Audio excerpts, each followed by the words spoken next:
Hey there. So, coming to you live from my prayer closet. For some of you that have been following me for a while, this is not a surprise. For those of you that just started following me, yes, I literally have a closet that occasionally I hide out in. And I am the only woman in a house of three sons and a husband. My house is loud. There's no place in my house that doesn't have a male footprint and fingerprint. And the other piece is I need a place to write and be quiet. And I've noticed that if I come in here in this little office with this closet, nobody comes in here because the mop, the broom, the vacuum, and the cleaning products are up in here. So there is nothing in here that those boys want in here. So it's my place where I just come to like regroup. So yesterday, my computer crashed, and I was in the middle of writing my next book. And needless to say, I lost my mind.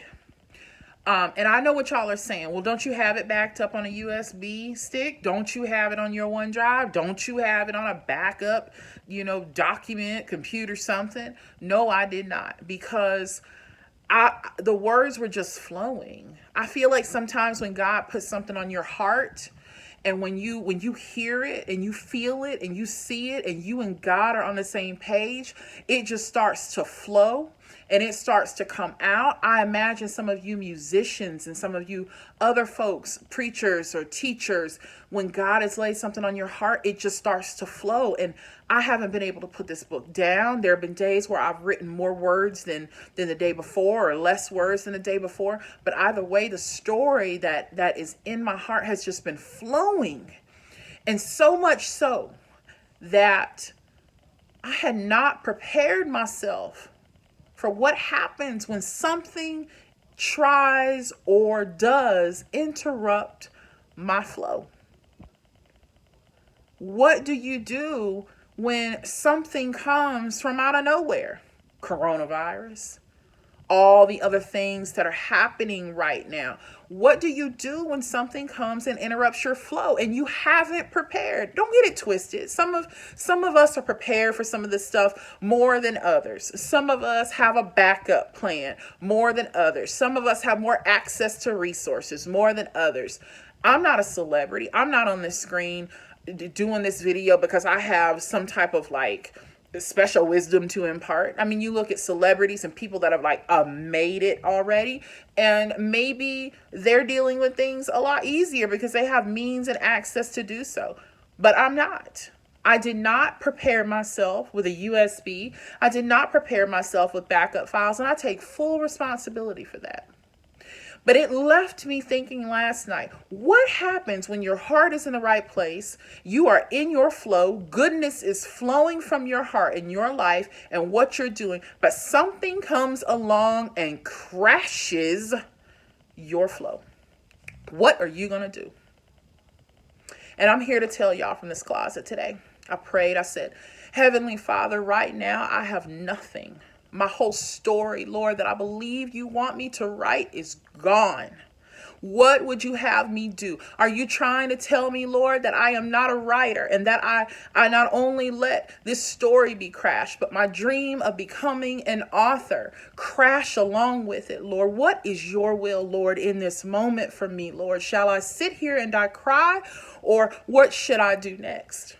And when I opened my eyes, I didn't see anything. I didn't get instant gratification, instant answer, instant solution, or anything. I sat there as my husband tried to scramble to help me with the computer. I reached out to IT resources.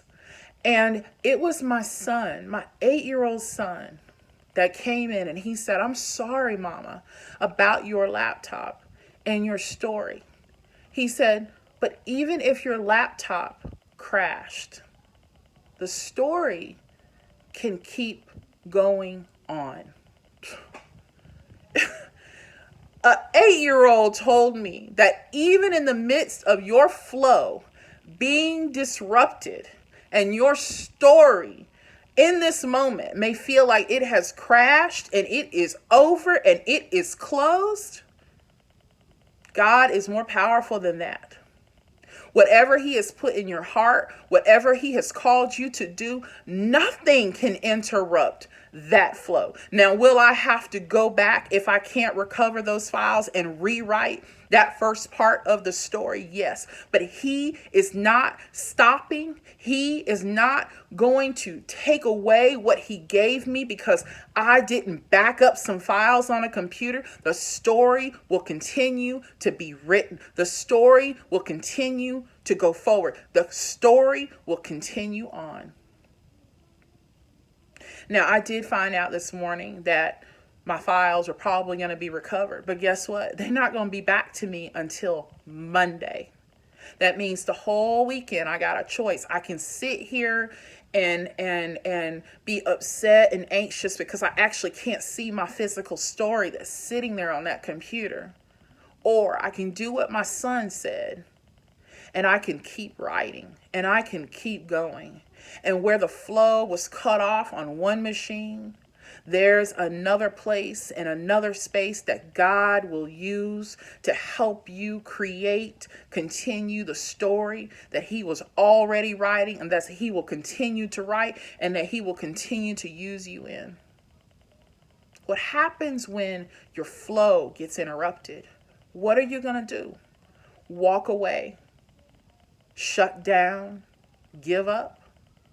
Are you going to keep writing that story? Are you going to keep down that path you had for your family, your kids, for your school goals for your kids this year, for your personal goals for your business plan or whatever you're working on?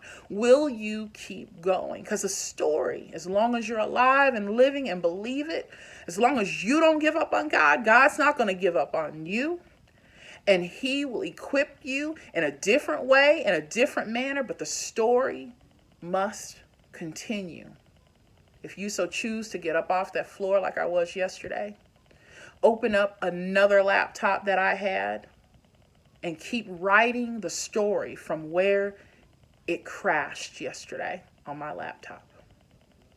I'll keep y'all posted on what happens with my computer and all that stuff. But I hope that this encourages you, that when things interrupt your flow and things are going the way you wanted them to go and all of a sudden, boom, it's gone, out of your control, you don't know what to do, just keep going, keep writing, keep singing, keep preaching, keep teaching, keep doing whatever you need to do. Like my son said, the story can still go on.